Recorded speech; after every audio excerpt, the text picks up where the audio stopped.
class, title, and structure. It doesn't matter.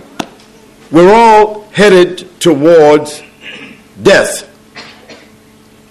And life is a gift that's been given to you and me, and we have to work out the variables between here and there.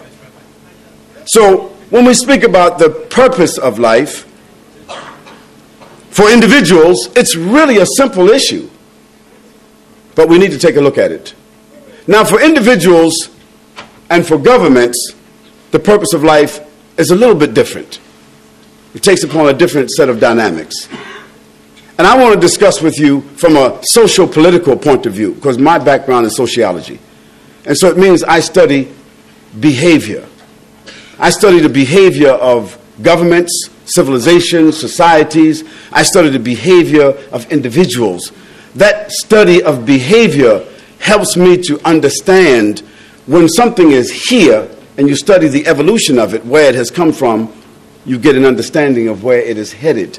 And you start to see things to be almost the same.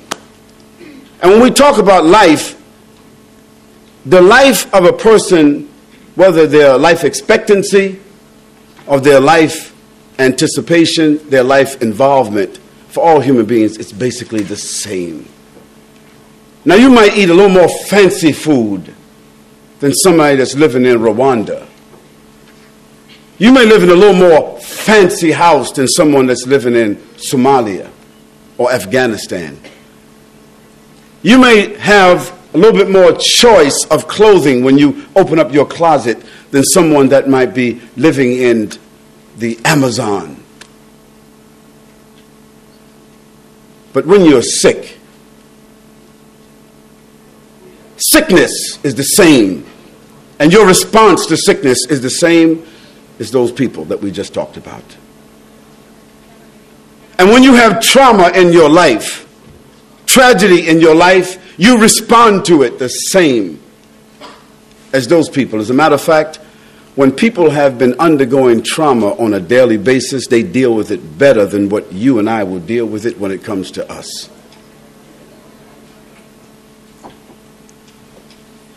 So for individuals and governments, the purpose of life have a different manifestation, but I want to show you sort of like the generics of how they both function. Because one of our philosophers, historians, that some of you may have heard his name is Ibn Khaldun. He's called the father of history. He's the first one that interpreted history according to human behavior.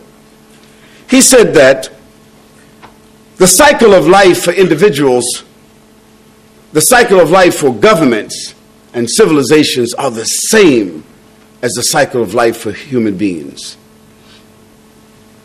There's a gestation period, and then they're born. And after they're born, they begin to recognize, walk, speak. They start to adopt and realize their own personality. We're talking about individuals. We're talking about governments, societies. There's a stage of immaturity, and then there's a stage of adolescence, and then there's a stage of maturity. Then there's a stage in which most of their strengths, their faculties, start coming into focus. And they reach an apex in their life. According to most philosophers, sociologists, psychologists, they say that this age is around 40, 45. For governments and societies, it's just about double that. Then they start to realizing and understanding the values and the dynamics of life a little bit more than they did when they were 30 and 20, because now they have reached the top of the hill and they start looking down. And as they start to decline into 50s and 60s, life starts to become more precious to them. And governments like Australia, like the United States of America, like the UK, and like some who are finished now, they start to realize also that they are not as powerful as they claim to have been. They start to see that they are unable to hold on to everything that they have taken. They start to see that the world does not revolve around them.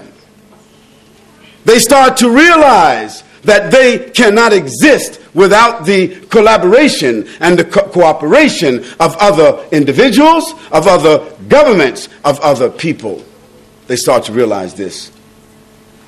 And inevitably, individuals like governments soon become dependent upon others. They return back to a state where they were dependent before, and after being rich, independent, arrogant, powerful, selfish, self-centered, whatever, they start to becoming wise, giving, benevolent, understanding, compromising, mature, and looking at the anticipation of the inevitable, which is sickness and death.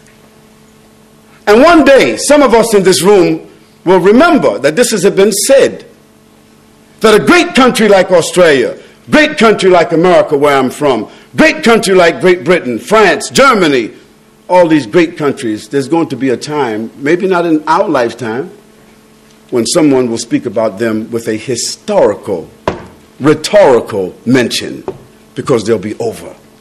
And there'll be some other names here, like there are some other names here now.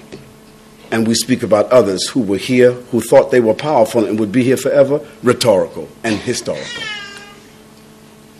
So we want to talk about the purpose of life as it applies to individuals and governments, because that allows us to understand the topic. I ask you to bear with me, because this is one of my favorite discussions. Not because I feel I treat it well or understand it well, but because it allows me as a human being to better understand how to negotiate my own life, how to appreciate my own life, how to appreciate those who are around me, those who may be dependent upon me or those whom I'm dependent upon, those who I interact with on a daily basis. Now, individuals within the spectrum of life, they look for certain things, no matter who they are. One, the most precious commodity for all human beings throughout the world is something which is called freedom. Freedom. And we find that any society that is able to promote itself, able to market itself, and convince other human beings that within their borders, in their land, in their government, freedom and liberty could be realized more so than anywhere else. It's just like being in McDonald's. Somehow or another, if you've got a problem, you don't have money, you don't know where to pay your bills, you had an argument with your husband or you had an argument with your wife, you lost your job, somehow or another when you see those golden arches, like Pavlov's salivating dog, you just start salivating. You start feeling a bit of relief. Or it might be Burger King. You can have it your own way. And if you get your children with you, your children, they start acting differently all of a sudden. Pulling and wanting you to pull over, and can we stop for a moment? And elderly people, they get up early in the morning, 7 o'clock, can you imagine? And they have no one to talk to. Their sons and daughters are graduates, they're off somewhere else, chasing their dreams, and the grandchildren, of course, are not there, and they have nothing to do but look out the window and watch television. But if McDonald's is down the street, they get up 7 o'clock in the morning, they get dressed, and they walk down to McDonald's, and they buy a cup of coffee and a cinnamon bun or egg McMuffin. And they sit there all morning watching children coming in and out and people smiling in colors, blue, yellow, red. Beautiful place full of energy, and they sit there all day with just this cup of coffee and a